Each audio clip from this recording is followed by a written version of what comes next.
एक गांव में दो भाई अपने अपने परिवार के साथ रहते थे।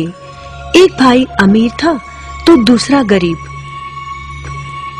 दिवाली आई, सारे गांव में खुशियां मनाई जा रही थी।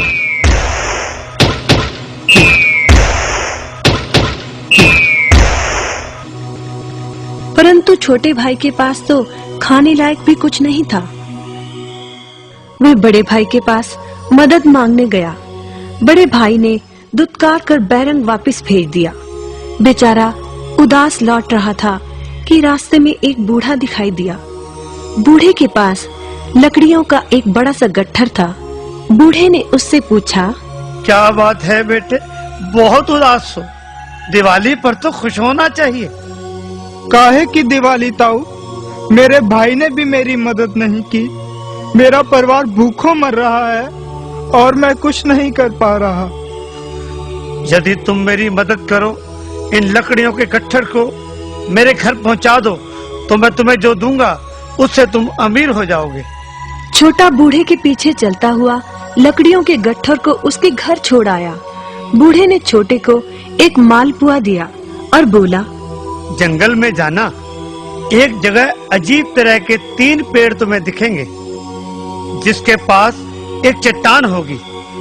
ध्यान से देखोगे तो चट्टान के कोने में तुम्हें गुफा का एक मुंह दिखेगा। गुफा में चले जाना, वहां 3 बौने रहते हैं। मालपुआ उन्हें बहुत पसंद है, वैसे किसी भी कीमत पर छोड़ेंगे नहीं। तुम उनसे धन नहीं मांगना, बल्कि कहना मुझे पत्थर की चक्की दे दो। छोटा भाई गुफा में जा पहुंचा। उसके हाथ में मालपुआ देखकर एक बौना बोला, ये मुझे दे दो, मैं तुम्हें इसके बदले में जो कहोगे दे दूंगा। छोटा बोला, मुझे बस अपनी पत्थर की चक्की दे दो। चक्की लेकर छोटा जैसे ही चलने लगा, बौना बोला, इसे मामूली चक्की ना समझना। इसे घुमाने पर तुम जो मांगोगे इसमें से निकलता रहेगा। इच्छा पूरी होने पर इस पर लाल रंग का कपड़ा डाल देना, सामान बनना बंद हो जाएगा। चक्की लेकर छोटा भाई घर पहुंचा।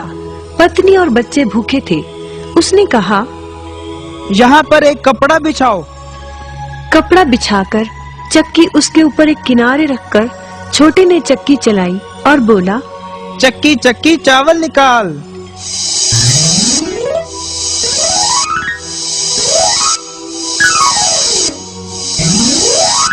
बस चावलों का ढेर लगना शुरू हो गया। लाल कपड़े से चक्की को ढककर छोटे ने फिर कपड़ा हटाया और दोबारा चक्की चलाकर बोला, चक्की चक्की दाल निकाल।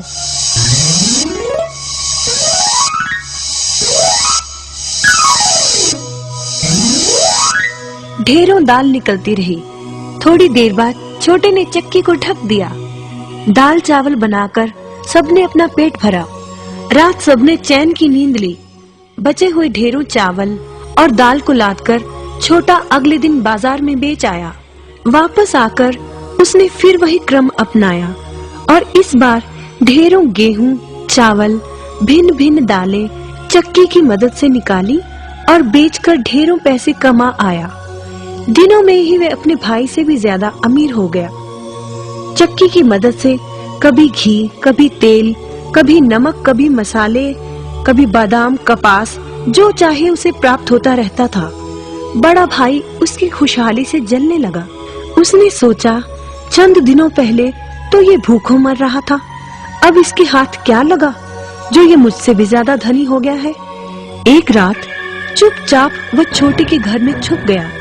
सारा भेद उसके आगे खुल गया। अगले दिन जब छोटा बाजार सामान बेचने गया था, तो बड़ा भाई छोटे के घर पहुंचा और उसके घर से चक्की चुरा कर ले आया और अपने परिवार को लेकर दूर कहीं टापू में जाकर बसने के इरादे से घर से चल पड़ा। समुद्र किनारे पहुंचकर उसने एक नाव खरीदी। सभी उसमें बैठ गए और नाव में बैठकर टापू की ओर चल दिए। उसकी पत्नी हैरान थी कि एक बेकार सी चक्की लेकर उसका पति सारा घर बाहर छोड़कर हम सबको लेकर कहाँ जा रहा है। बड़े भाई ने पत्नी की जिज्ञासा शांत करने के लिए चक्की को घुमाया और बोला, चक्की चक्की नमक निकाल।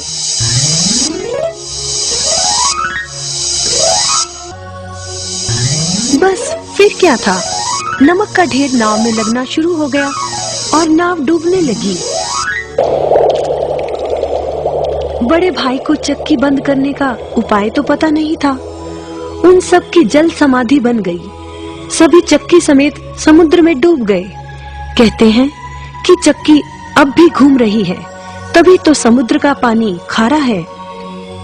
शिक्षा, लालच बुरी बला है।